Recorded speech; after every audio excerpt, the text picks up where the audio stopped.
And yes, we are recording this session. And that's, we actually have over 900 people registered for this. So many people will be joining us later by watching the recordings. But that's so exciting. That just shows what a powerful movement we are part of and that we are building here through Green Faith. If you are just joining us, if this is your first Green Faith event, welcome. If you don't know who Green Faith is, and just as a reminder for all of us who do know what Green Faith is, we are a worldwide interfaith grassroots climate justice movement. You'll find Green Faith folks all over the earth, and we have so many of you right here today. Today, we're coming together to connect the dots between faith and finance and the fossil fuel industry because we know that the climate crisis is a crisis of greed. It's not just about too much carbon being put into the air. It's not just about all of the toxins in our soil and our water. It's not just about the warming of our planet. It is about the fact that there are major financial corporations who continue to pour billions of dollars into oil, gas, and coal companies, which is like lighting a match to the flame of an already warming planet. So it's just unconscionable that this is still happening, and we are speaking up. This infrastructure, the fossil fuel infrastructure, also displaces and destroys communities. Many of these vulnerable communities are in the global south and are often communities of color. They're often poor communities. Includes indigenous folks here in North America. Sometimes these definitions of like global north and like the Western world break down because we have folks right here on the continent where I am in North America whose lives are being upended by the fossil fuel industry. So this is happening all over the planet. We know that it's wrong.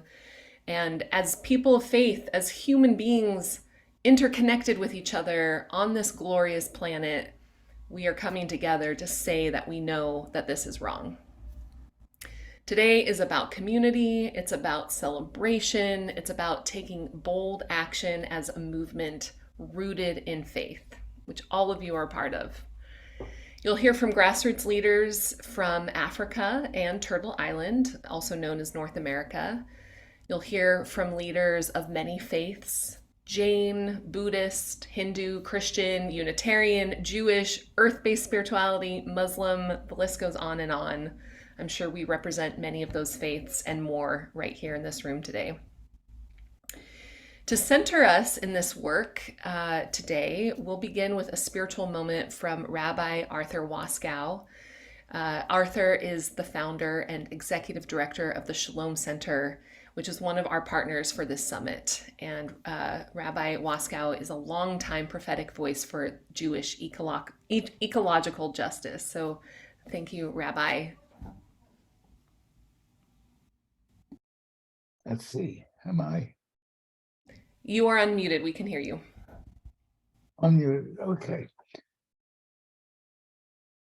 So first, let me draw on exactly what you did a few minutes ago with a few of us and ask people to take 3 breaths. Take the breaths with full consciousness that we are each breathing the breath of life, of all life on planet Earth. A breath that is built out of a rhythm in which every animal draws in oxygen and breathes out carbon dioxide, and every plant breathes in carbon dioxide and breathes out oxygen. That's the rhythm of the breath of life on planet Earth, and it is the rhythm that is radically disturbed and perturbed in our generation. It's been building up, it turns out, for a couple of 100 years, but now we know that some human institutions have invented ways of creating so much carbon dioxide by burning fossil fuels that not all the plants in the world, not every bush, every tree, every flower can transmute it back into oxygen. And so the CO2 builds up and builds up and builds up and overheats our planet. That's the breath of life.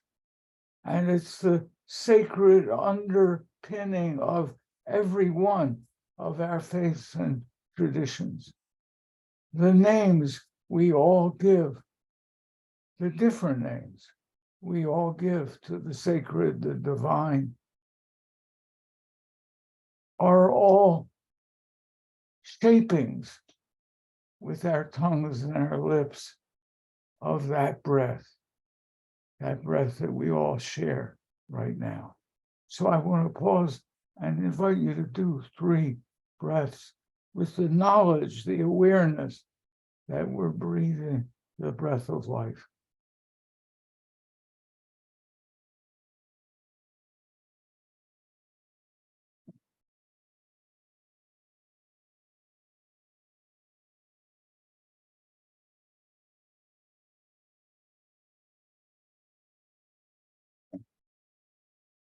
All of us, each of our traditions, faces what often seems like a quandary between manyness and unity. All of us seek to be in touch with the one. And yet, there are so many different ones of us, all seeking to be in touch with the one. For me, a postmodern science, ecology, has been a powerful lesson in how to understand that seeming paradox. For ecology teaches that the absolute uniqueness of each species is necessary to the unity of an ecosystem. And we should learn that not only biologically for the planet, but culturally, religiously, spiritually with each other. That we all bring something, just as the pieces in a jigsaw puzzle, by their very distinctiveness and difference, bring something to a great unity. So we come together. We come together in order not only to affirm and protect the ecology of planet Earth from the greediness of those who think it's not an ecological system, but a domineering and exploitative system. We come together to reaffirm that humble and proud position of being in all our differences, seeking, affirming the one, and the love, not the greed, that makes it possible to affirm the one. So that breath is love. That breath of life is love. It is at the scientific level that we are gathered about. It is at the spiritual level that we are gathered about. And we should be conscious as we speak with each other that we are speaking that breath of life in order to protect and affirm the great breath of life that brings life, that is life for all our species in all their differences and in all their unity. Let the community say in whatever language, Amen, Amen, Amen, whatever welcomes that affirmation. Right on. It's one translation of amen. Amen, Rabbi. Thank you. Thank you so much. I hope we can all remain connected to that breath today, even as we're talking about climate finance, especially as we're talking about climate finance. I would love to just briefly go over our goals for this climate finance summit. It's really about the fact that where our money is matters. And that applies to both as us as individuals and as faith institutions. Living in line with our values is really important, and many of us do that in many ways. We make choices. We make choices about what we eat, the kinds of cars we drive or don't drive, if we're composting or not. All of these are important. Living in line with our personal values really does matter. And we know that our individual lifestyle choices are really just a drop in the bucket at this point in terms of changing the course of the climate crisis. Where our money is invested has far greater impact than any of those things combined. And so it's another piece to add to our individual and collective transformation. So if you have a bank account or a credit card, if you have a retirement portfolio, even where you buy your car or your house insurance matters, all of these companies, or most of these companies in some way, are propping up the fossil fuel industry. But again, it isn't just a matter of you or I as individuals moving our money to credit unions or eco-minded retirement managers. We really have to do this together. Many of our faith institutions have endowments and pension or retirement funds in big banks or asset managers that are direct investors of the fossil fuel industry, which means that they're direct investors of the climate crisis. So it's up to us to tell the story and show the world that people of faith really care about climate justice and that we're putting our money where our mouths are. And if you want to be part of this movement, first of all, you already are just by joining this summit. But there's one particular session this week that would be very important for all of you to join, which is our action hour on Thursday. It'll be basically the launching of a climate finance circle.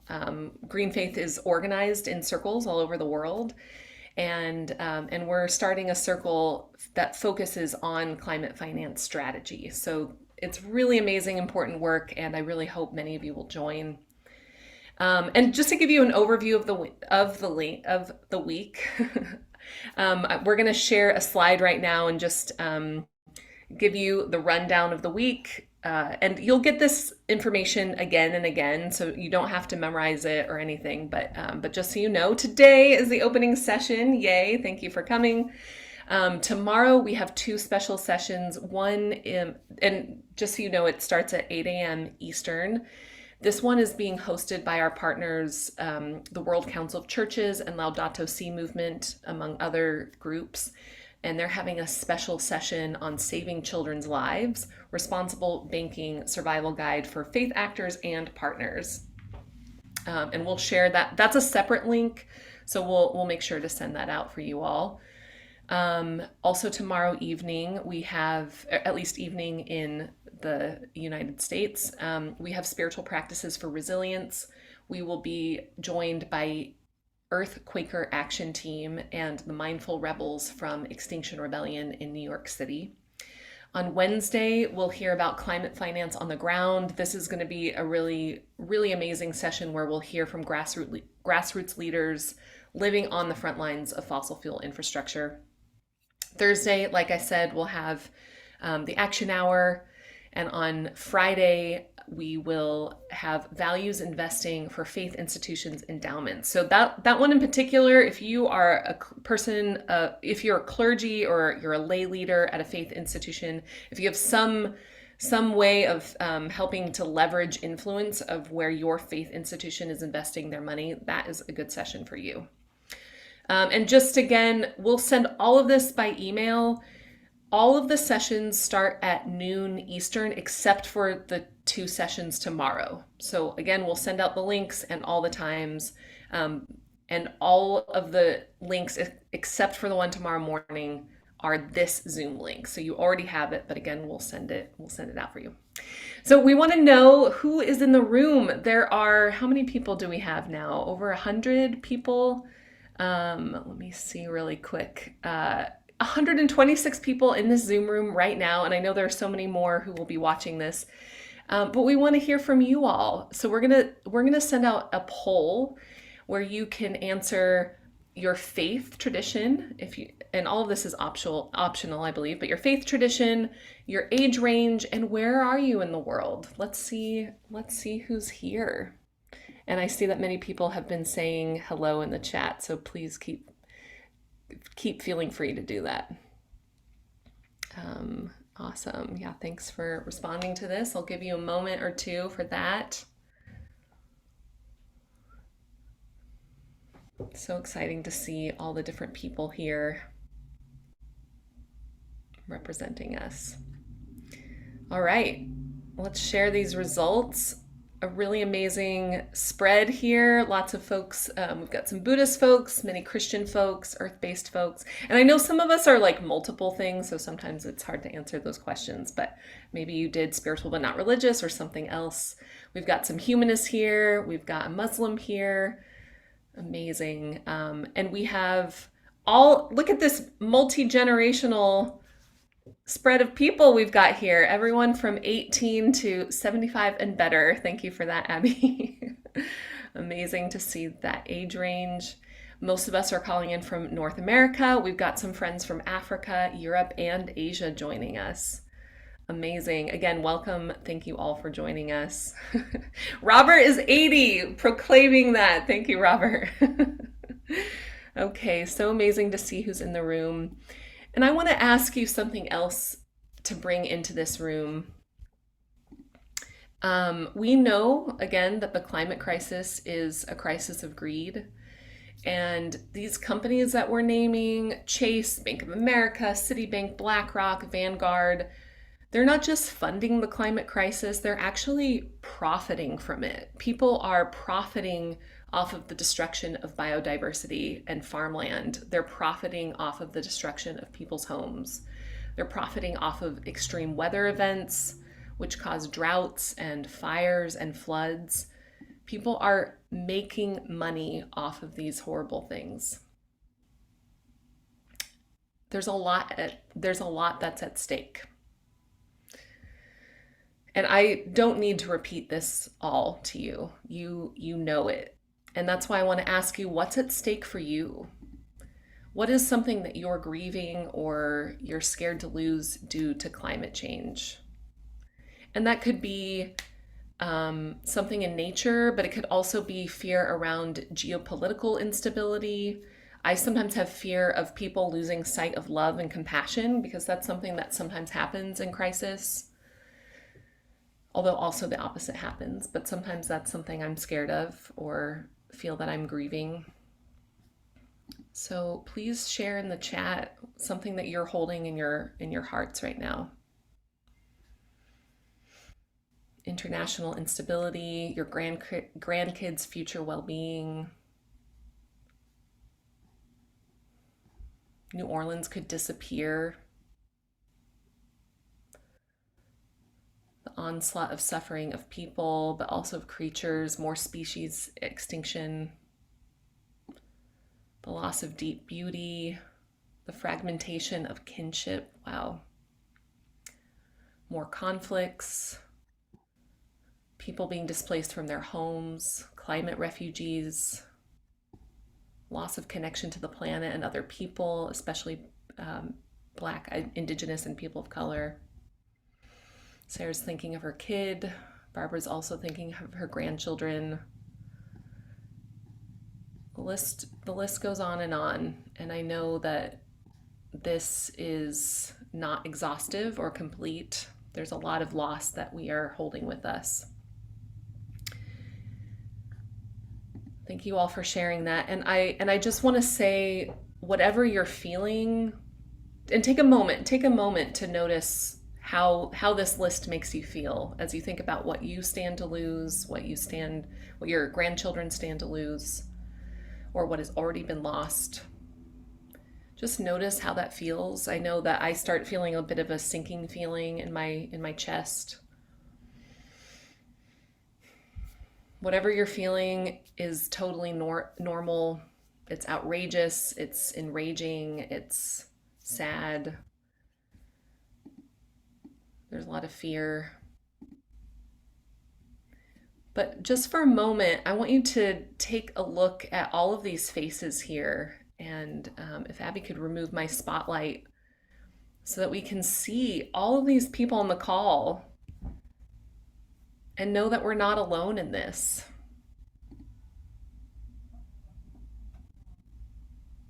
This is just a small fraction of people. You all, the 130 people on this call right now, are just a small fraction of people working for a better world. And just seeing your faces, I know personally makes me feel more able to handle some of these difficult feelings that come with the climate crisis, and more able to do the work, and more able to find joy and love in that, because I know we're connected in that. So I know there's a lot. And with that, there's actually a lot to celebrate. And so I want to just take a moment and say there's a lot that's happened just in Green Faith in the last year since we launched our climate finance campaign in spring of 2022. We had a summit then, just as we're having now. This is our second summit, which is bigger and deeper. We launched our moral standards letter for asset managers and had over 1,000 people signing that. There's one for individuals and one as an institution. And actually, we'll go ahead and share those links in the chat for you all to share, or for you all to sign if you could take a moment, if you haven't already. We've had, over the past year, hundreds of people of faith engaged in public actions at Bank of America, Wells Fargo, Vanguard, BlackRock, and more. It's been a really exciting year, and there's so much more to come. One highlight from last year was in October, 100 plus New Yorkers of faith showed up to BlackRock. BlackRock is the world's largest asset manager. They have billions of dollars funding the fossil fuel industry. And we went to their headquarters and we brought prayer, we brought song, we brought them community, and we showed them that another world was possible. And I know there are some people on this call today who were there. And nearly 30 of us, clergy, lay leaders, community members alike, people of all faiths, even an atheist Christian was there. We had the whole range. It was amazing. And nearly 30 of us were arrested for blocking employees from entering work. So we're going to actually watch a video, excuse me, highlighting this action. Thank you, Abby.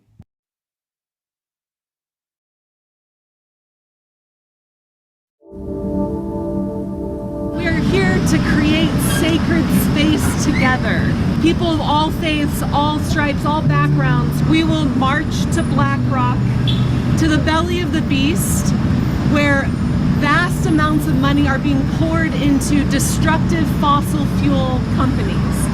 We can no longer stand for this. The earth, the water, the fire, the air, return, return, return, return.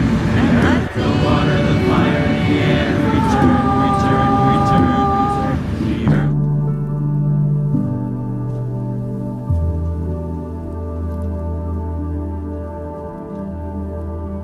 We know that there are people of faith all over the world who care about the climate crisis, and we need to show it is our moral responsibility to call out the decision makers who are actively destroying the planet. We are called as interconnected beings on this planet to protect the sacred earth, to care for living beings and this living planet that we're all a part of.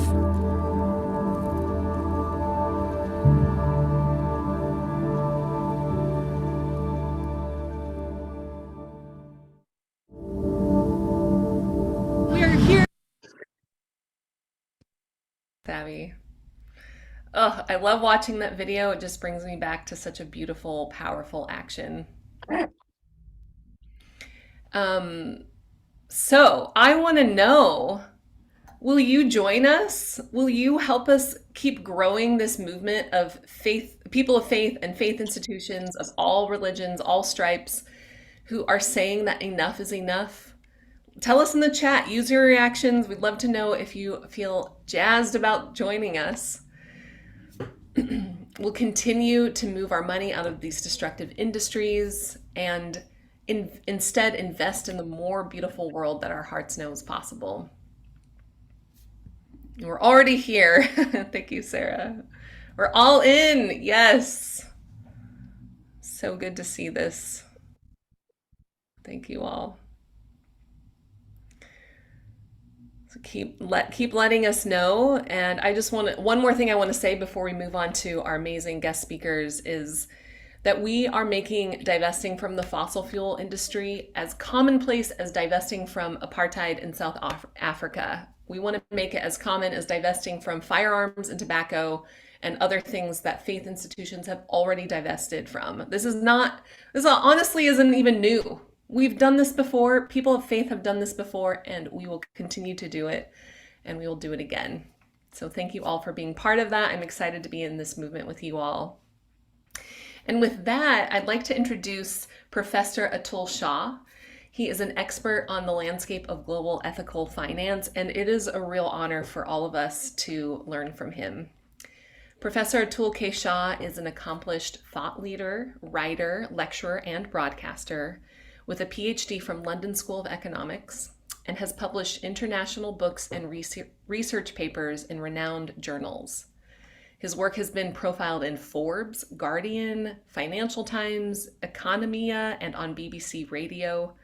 He's going to share about the larger landscape of the finance industry and how people of faith did not sign up to fossil fuels as a primary and reckless source of energy. These are Atul's words, and they're amazing. I'm going to read that one again. He's going to share about the larger landscape of the finance industry and how people of faith did not sign up to fossil fuels as a primary and reckless source of energy. His latest book, Inclusive and Sustainable Finance, promotes a new multi-faith and organic theory of finance, which is attracting global attention. Over to you, Atul. Thank you for being with us. Thank you so much, Reverend Chelsea. And big congratulations to Green Faith for such a wonderful and timely initiative. Reverend Fletcher Harper, Abby, and all of you team, you're doing a fantastic job, because what you're really connecting is that the strong bank of values, of compassion, of conscience, of community, and of care for animals and nature, which comes from all faith communities. And that is so important because unfortunately, the world of finance as we know it today, the leaders, the thought and opinion makers in finance, they often come from a very different world. The institutions, the markets, they've all become very secular. Simple words like trust, relationships, compassion, community are all missing from finance textbooks, whether you study at Harvard or here at Oxford in the United Kingdom or in India. I was in India in January, and it's really sad and really tragic that the kind of calamity we are facing is devoid of some of the pristine values of the universe. So you bring all of that to the table.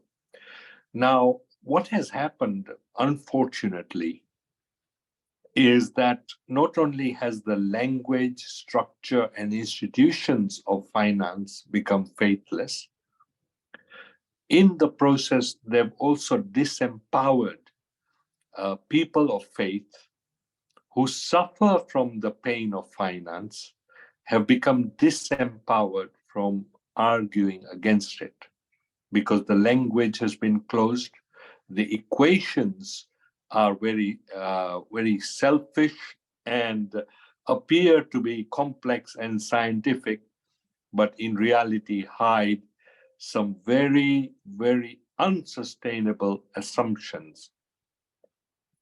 So when I did my research for my book,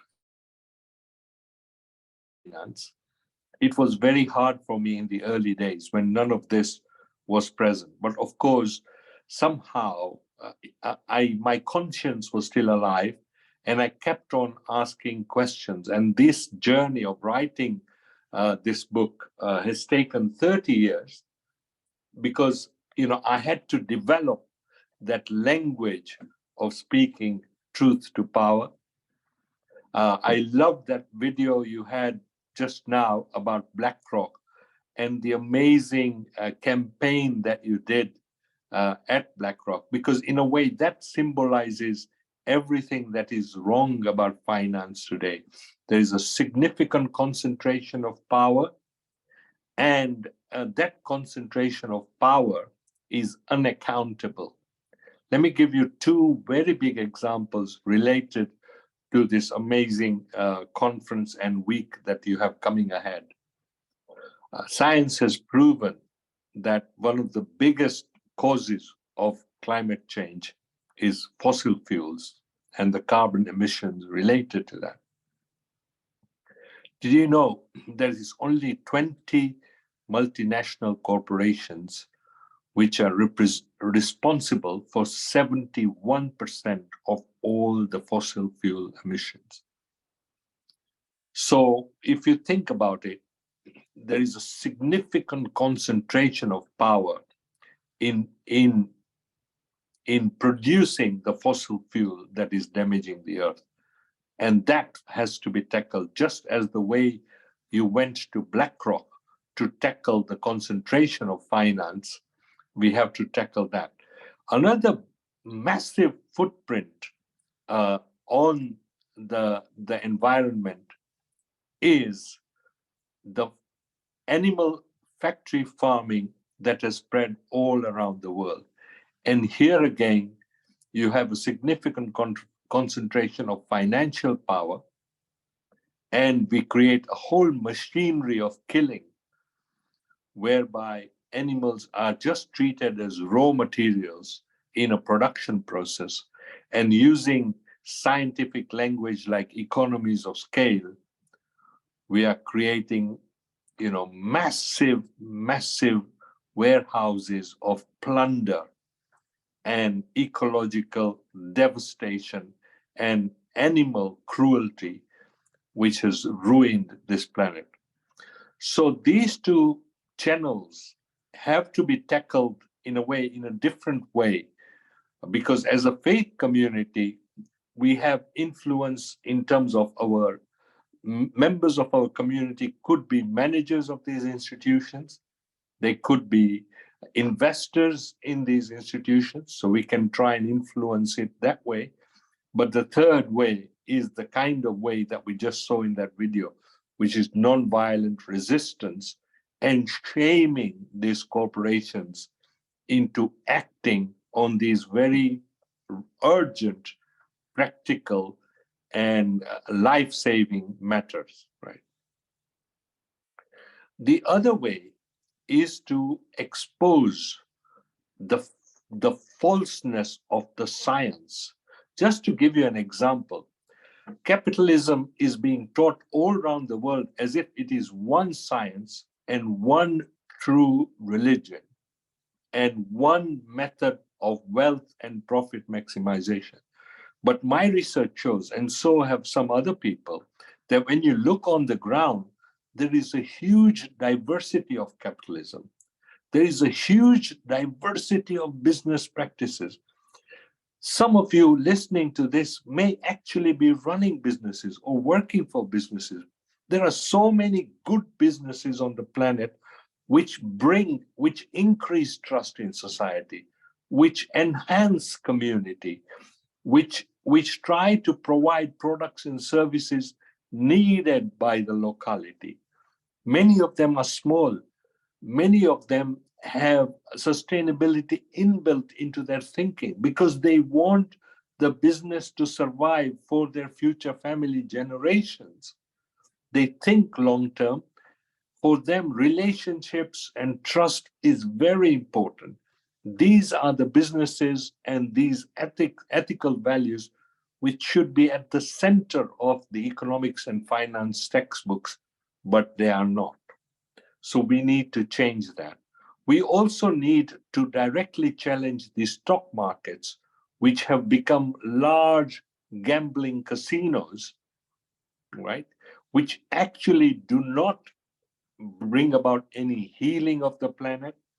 They do not provide useful products and services at a fair price.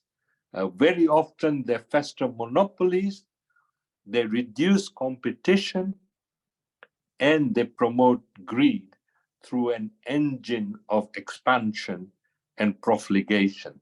Yeah. So these are the things we know is wrong, and we can use our faith, the sciences underlying our faith, and we can use that language to speak truth to power.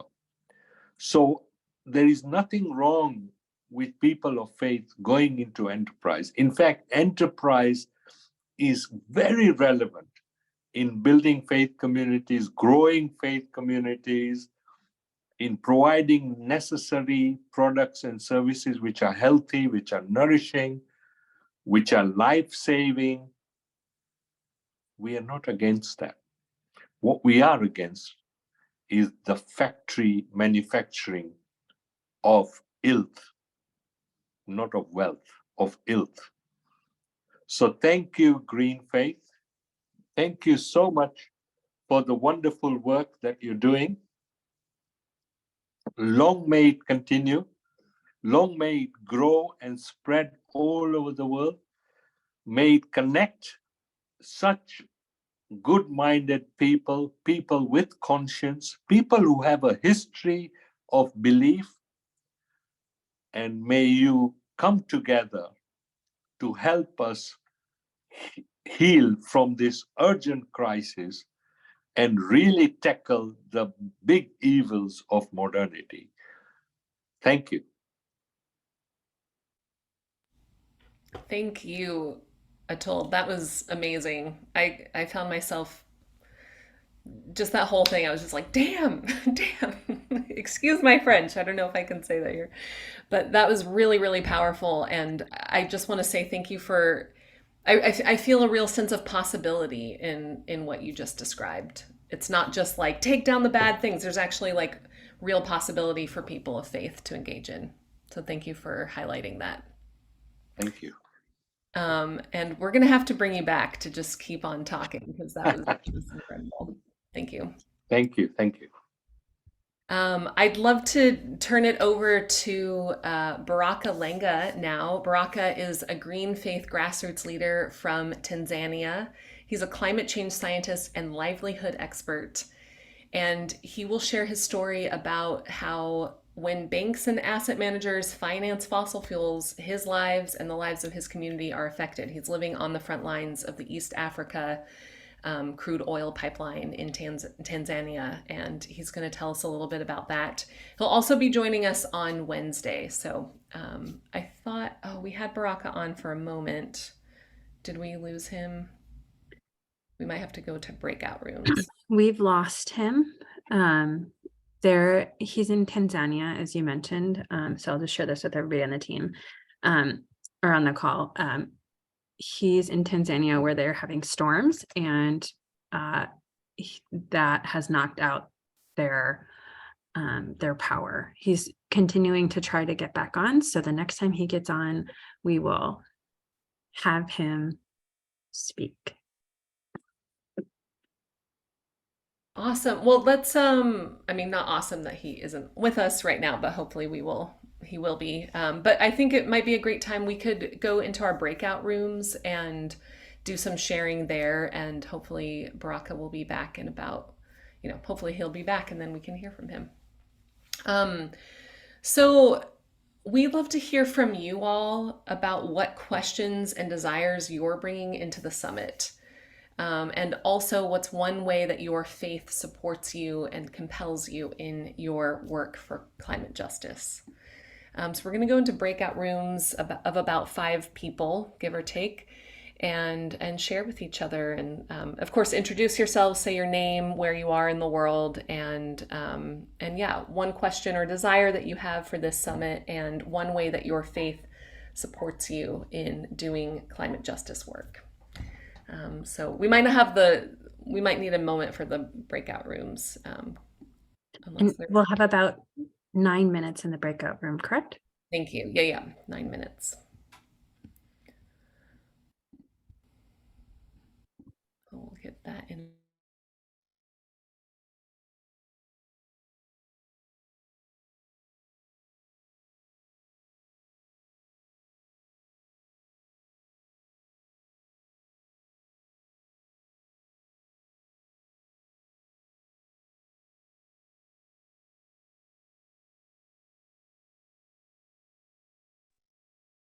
All right, we'll give folks a second to return. I hope you had good, juicy breakout rooms, and we'd love to hear a little bit. And sorry if you didn't have enough time. I know it's a short time, but right now we're going to share a little bit with each other and share more. Would love to hear some of the questions and desires that you brought with you, that you named, and also ways that your faith supports or compels you in climate justice work. So please share in the chat. And actually, we have a few minutes because I think Baraka's still having problems with his connection. So we might ask if you wanted to raise your hand. So you can use the raise hand function, and we'll have just maybe 2 or 3, maybe 4 people speak out loud to answer 1 or 2 of those questions.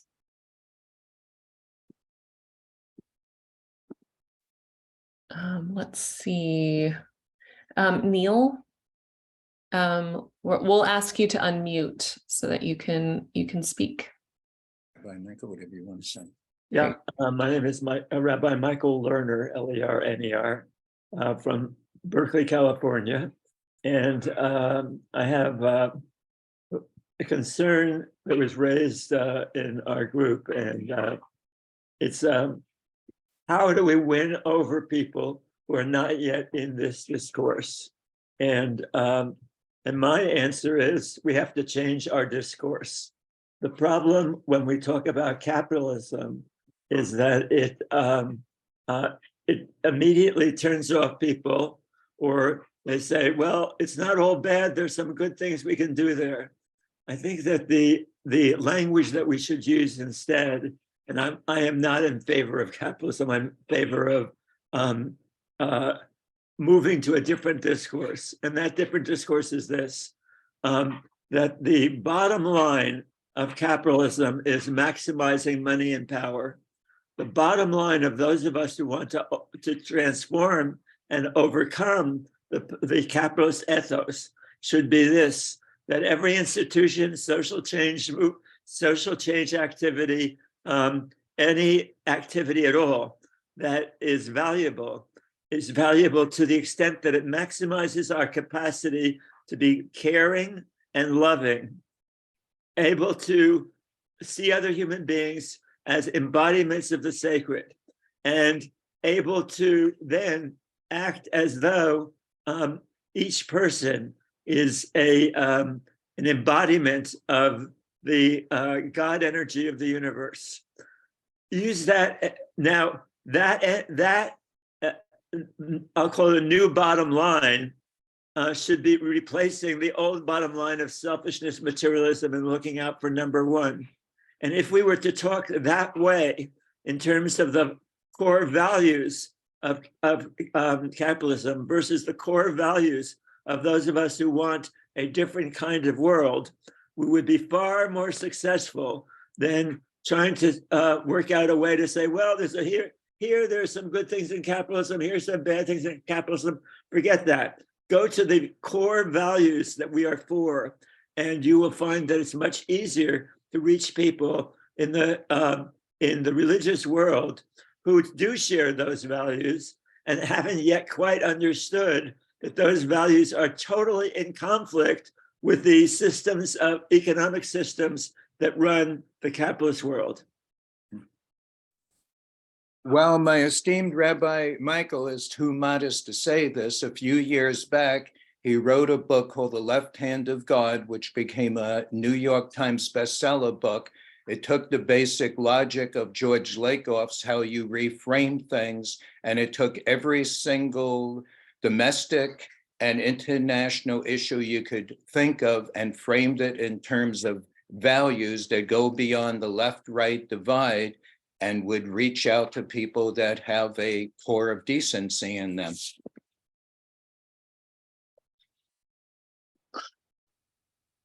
Amazing. Thank you so much for that, Rabbi Lerner. That I just want to say I'm having a fangirl moment right now. I know that book. I know many of us know that book, and it's really an honor to have you join us and speak. What a surprise. You're our surprise guest speaker today. Thank you for that. That was really, really powerful. And I think it's you know, what it feels like a guiding question for our action, especially in public action, I think. So especially when Green Faith is engaging in direct public action, like what's the tone? What are we inviting people into? So I know that brought up a lot for me. So thank you so much for sharing that. Great. Thank you. Thank you. We have another hand raised. Rua would also like to share. Thank you, Rua. Hi there, Rua Swinnerfeld. I'm from Charlotte, Vermont, and I'm a member of the Religious Society of Friends. And you said a lot of what I was going to say about thanks to Rabbi Lerner. So you took that away from me. But I just spent a good number of days with George Lakey, who is one of the founders of the Earthquaker Action Team. And he wrote a book called How We Win.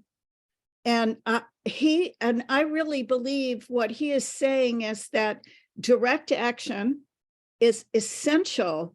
We're going to have to lead by example of our own lives, which gives us a possibility of talking to people who don't think the way we do.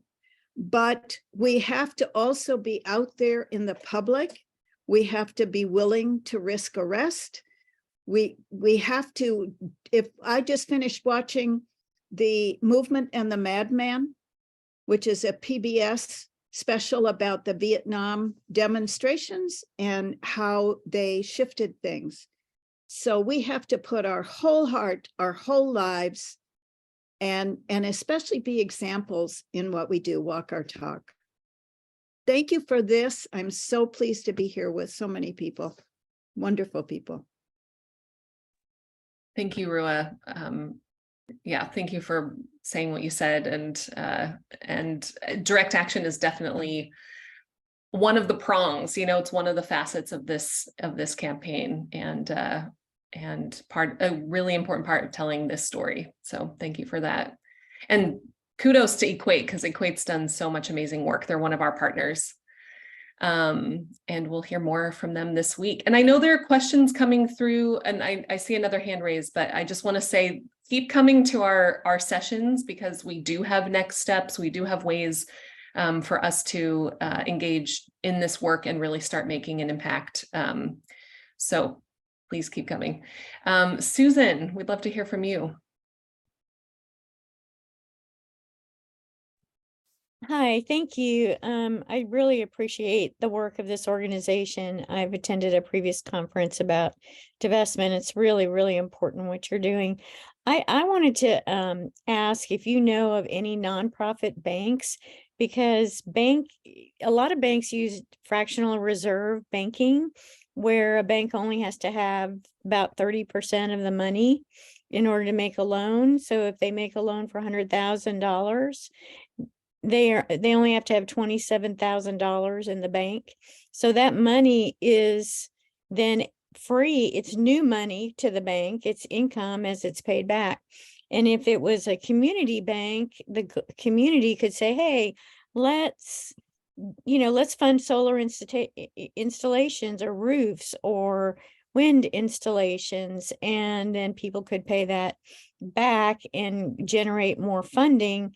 And I've been researching the global transnational economy for 25 years, and I cannot find any nonprofit banks in the US except for a version of the Grameen Bank in New York, which is very, very local and deals with Indian local New York. But I think, do you know, I think that's has tremendous possibility. Are nonprofit banks legal in the United States? Do you know of any? I'm gonna let Abby take this one. Yeah, so several of the people, hi Susan, good to see you.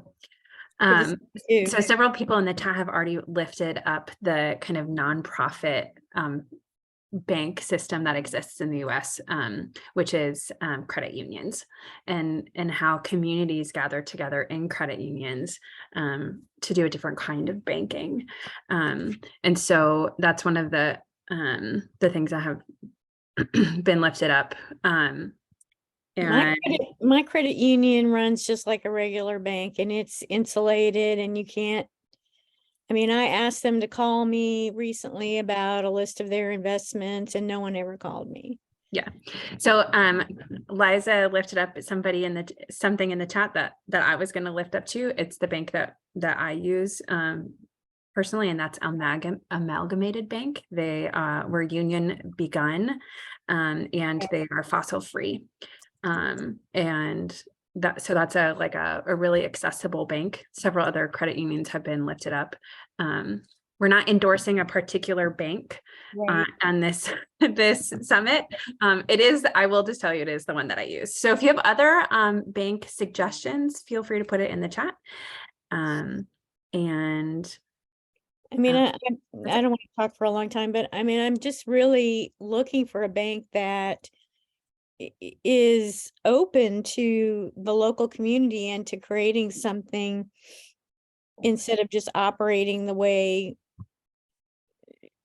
the way that people have always done business and making loans the same criteria and blah, blah. Something that's really, truly accessible to local communities and their needs and their decision-making, being part of the decision-making. Yeah. So I'm going to move us on from this question, but I'm also going to put in the chat another resource that one of our partners, which is run by one of Greenfaith Fellows, okay, in the chat. And it's a way for you to search local and community-based banks on a variety of different guidelines and metrics, so you can figure out how you want to be invested and where you want to be invested. And I'll put that as a resource in the chat. And then folks have been adding tons and tons of other options in the chat. Thank you. Yeah. Thanks, Susan. Thanks, Abby, for hopping in there. It was above my pay grade, that question. Okay, I see some other hands, and we actually do still have a little time, but I also want to invite folks to reflect on how your faith supports you or compels you in this work. I would love to hear some responses from that as well on that question. And we'll hear from Alyssa now, Alyssa Wood.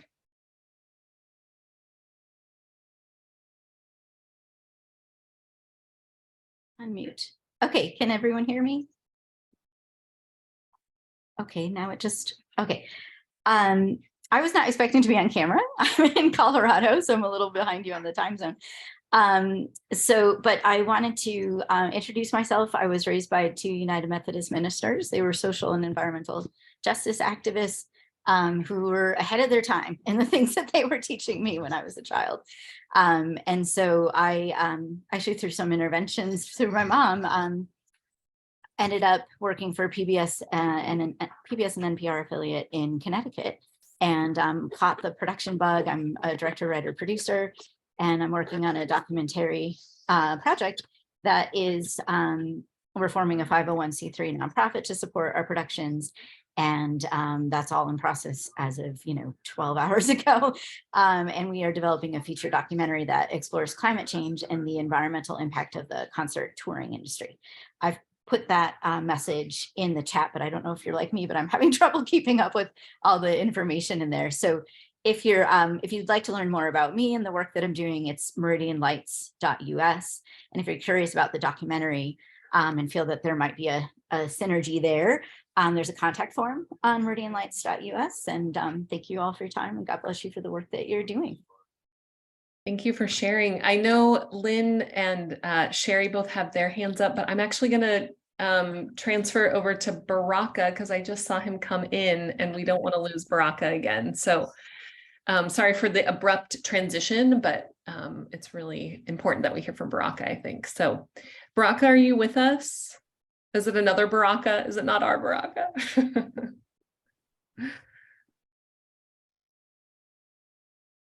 If that's Baraka, will you say hello? All right, I guess not. I got excited. All right, we can take a couple more, and remember the prompt was, what are the questions that you're bringing to this summit? And also what are ways that your faith supports you in this work? And we'll give it over to Lynn.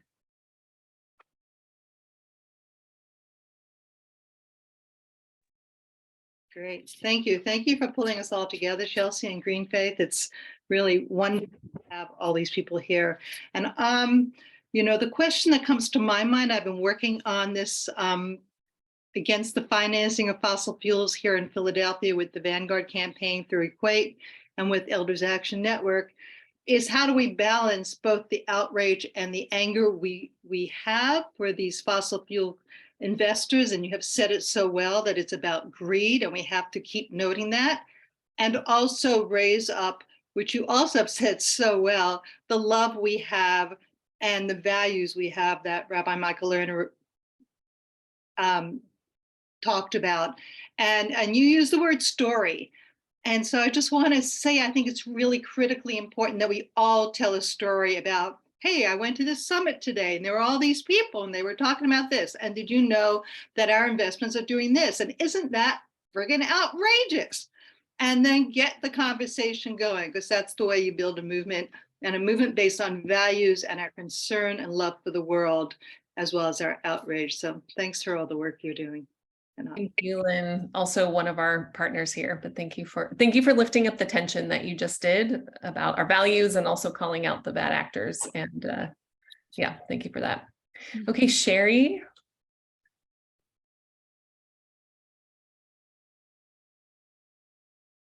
I'm trying to unmute. There I am. Okay. I just want to loop back around to the how-to, because when Abby talks about the resources for finding alternative financial institutions, I'm continuing, Abby, that Zoom group, and it's going marvelously. But we had mass confession time last Thursday when a number of people said, I really want to do this. I just haven't made the step yet. And finding that alternative financial institution is a stopper for a lot of people. I just found a resource that I'm hoping to follow up on. You might have already heard about it. It's listed under resources in third act, and it's called thisiswhatwedid.org. And they are reactivating this spring their cohort program, where if there are 4 or more of you, and I definitely have 4 in my little group, they'll do a 4-week conversation, and by the end of it, you're ready to make that move. So a little hand holding across the chasm. I think it's a lot to ask people to jump that chasm. I mean, we have the desire, but we need some hand holding across the rope bridge. And I think that's where you guys have done a marvelous job of providing information and support and encouragement and good cheer. But it just would be the more at that first step level, the better, I think, because it's a big step. Absolutely. Thank you, Sherry. That'll definitely be one of the things that we strategize even more about in the climate finance circle. So come on Thursday, and we'll all be talking about that. Okay, I wonder, does anyone have anything from their faith that supports you in this work? As part of our community, we're here to share resources with each other, and I would love to hear if someone has a response to that. Rory, to you?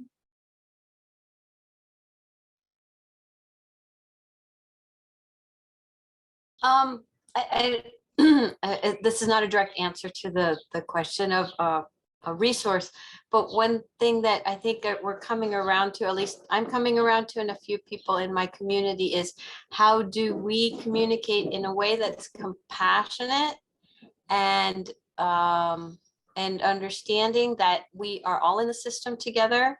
And because I tend to think that we're past, let's see, that we need to communicate in a different way than saying you're not doing the right thing, because we've been trying to do that. And sometimes it works, sometimes it doesn't. But the truth is that there's a lot of people who are sort of in the middle who get turned off. And also the fact that, you know, it's not about good guys and bad guys. And how do we move beyond that constant dynamic to we need to do this all together?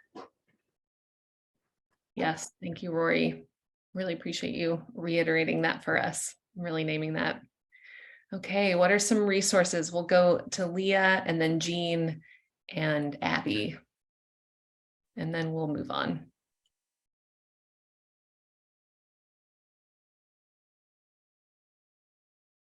Oops, I saw Leah's hand.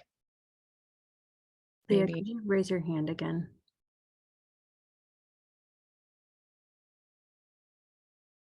We'll go to Jean next.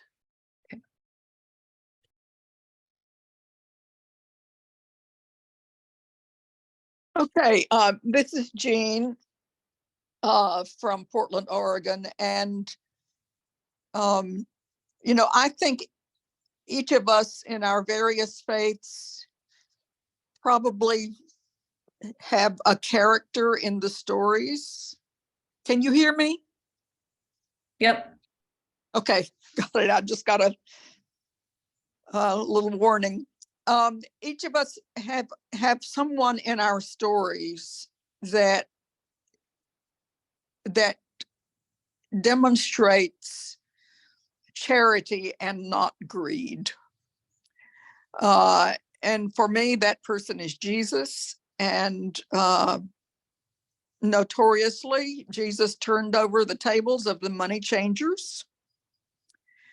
And he also reached out nonstop to people that were on the edges of society. And we're looking for climate justice as well as many other things. And we want to make sure that people in the Southern Hemisphere, for example, and people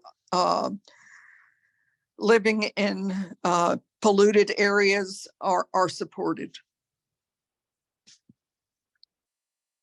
Amen to that, Jean. Thank you. Thank you for that. Leah?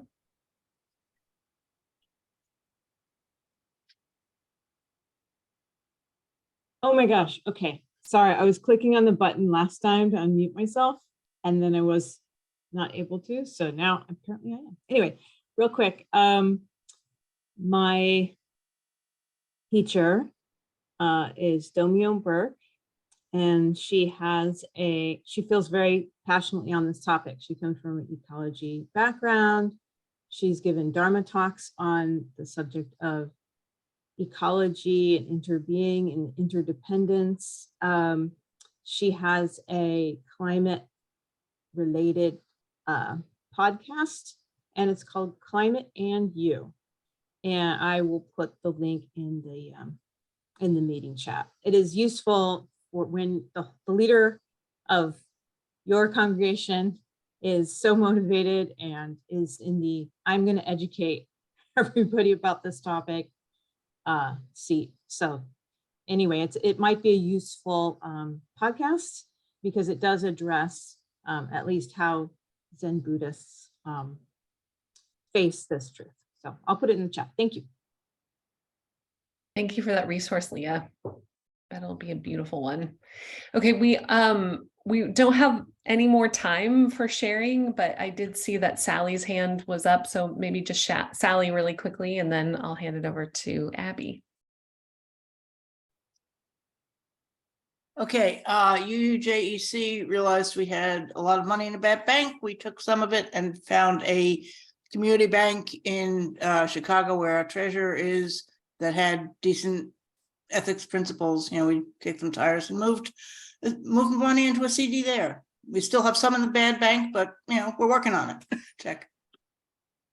Awesome. Another great resource for moving the money.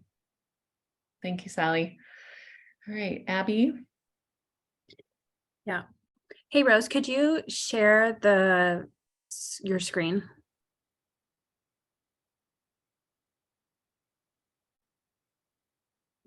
Cool. So we've noted a couple of times that Baraka, who was supposed to join us today, isn't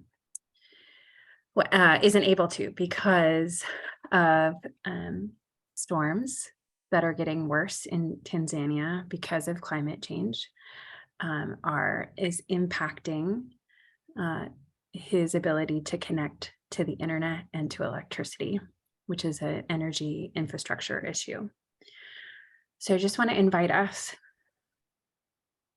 to center our thoughts, our prayers, our energy on people on the front lines of climate change who are all the time thinking about the intersections of life and faith and the natural world and the human world, who are working for a just climate future for all.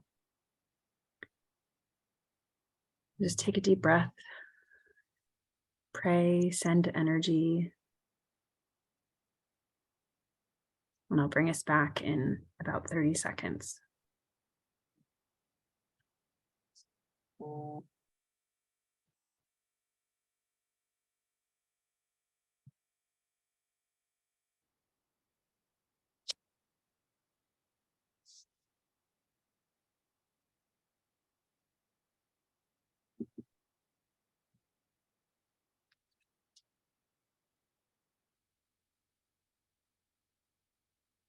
Thank you. This is what is at stake. One of so many things. We should all have access to each other, to community.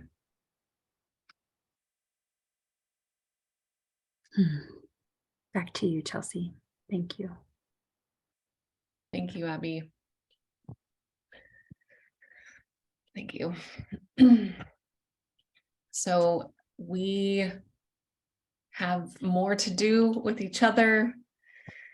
Again, we'd like to ask you to sign the moral standards letter if you haven't, and we'll share those links again, especially if you are, if you can sign for a faith institution. That would be really important to sign this letter.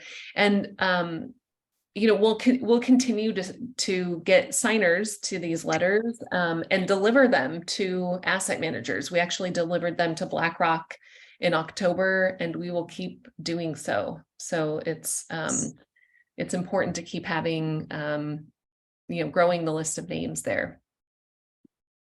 So take a moment for that. And again, let's do a climate finance summit at a glance, the week at a glance. We'll show you that to review the week again.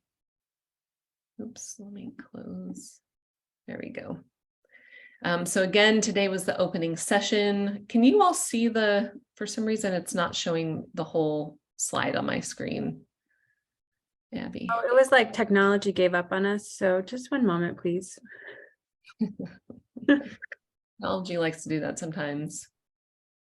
And Mercury's in retrograde, so I'm sure that has something to do with it. So sign that letter. Again, we'll go over the week to come. We've got the opening session today, 2 great sessions tomorrow with different times. The Responsible Banking Survival Guide for Faith Actors and Partners tomorrow at 8 a.m. Eastern, hosted by World Council of Churches and others. Tomorrow at 8 p.m. Eastern, we've got Spiritual Practices for Resilience. Again, we'll hear from Equate and Mindful Rebels from Extinction Rebellion. We've got Climate Finance on the Ground on Wednesday. Hopefully we'll hear from Baraka that day. He will return that day. And then the Action Hour on Thursday. And then Friday, Values Investing for Faith Institutions. So if you're already thinking about where your congregation is putting your money, so changing your bank or whatever, come now for the next step, which is to talk about where your endowments and where those lie and where you can move that money. Thank you, Abby. And we are starting to wrap up.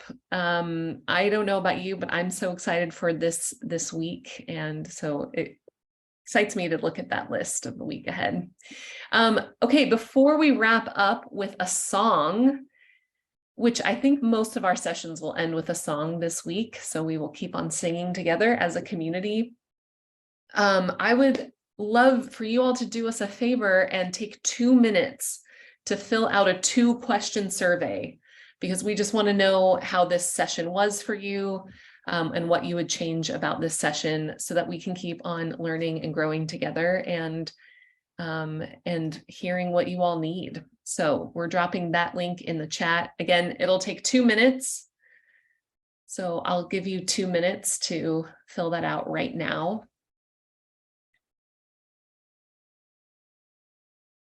Abby, would you play us another song? You ready for Peace Poets? Heck yes. Yeah, because we're going to sing a Peace Poet song to wrap up. Oh, that was the song I was going to pull up. Oh, well.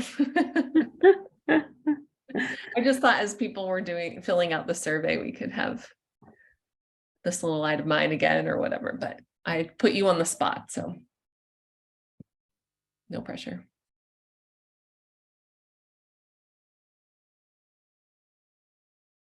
Give us a thumbs up when you have filled out the survey, and then we can wrap up. Oh, I already see some thumbs up. You can also use your reaction function. Excellent.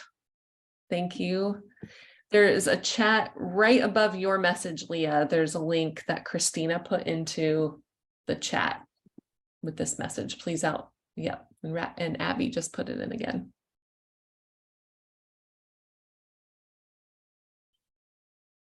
Okay. Any more thumbs up? I see a couple more thumbs up. I'll give you another 30 seconds and then we'll sing together. We'll also send out surveys via email, I think, right, Abby? So if it's not working for you now, look out for an email. There'll be a new survey link for each session, so we'll make sure that you know which one it's for. All right, 15 more seconds, and then we're going to sing together.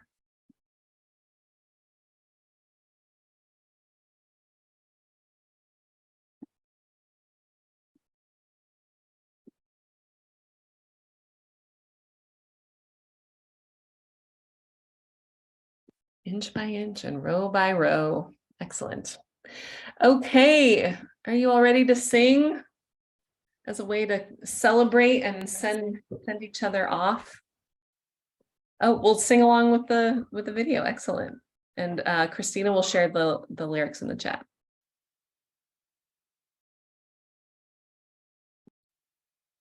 We got faith in the people, we got faith in the planet, we got faith, we can make it through. That's right. And today is the day we will stand for creation and the future generations too. Come on now, let's go. We got faith in the people, we got faith in the planet, we got faith, we can make it through. Come on. And today is the day we will stand for creation and the future generations too. Here we go. We got faith in the people, we got faith in the planet. We got faith, we can make it through. Today's the day, and today is the day we will stand for creation and the future generations too. Sing it with me, here we go. We got faith in the people, we got faith in the planet, we got faith, we can make it through. Today's the day, and today is the day we will stand for creation and the future generations too. Today's the day. Today is the day. Thank you all so much. Abby, can we let people unmute themselves and we'll all say goodbye and have a great day. If that is Bye, possible. everybody. Bye, everyone. Thank you. Bye, everyone. Bye. Thank you. Bye. See you soon. Hi, Bonnie Rex. I see you. See you tomorrow. Appreciate you all. Thank you so much. Regina. Thanks, Rachel. Thanks, Lynn. Thanks, Peter. Good to see you. Thank you, everyone, for joining us. Bye, Susan. Good to Thanks, see you. Dr. Take Shah. care, Thank you, everyone. Rabbi Arthur. Yeah, it's good to see you too, Abby. Bye, Good to see all of everyone. you. We'll send all the videos out. Take care, everyone. Bye. Bye.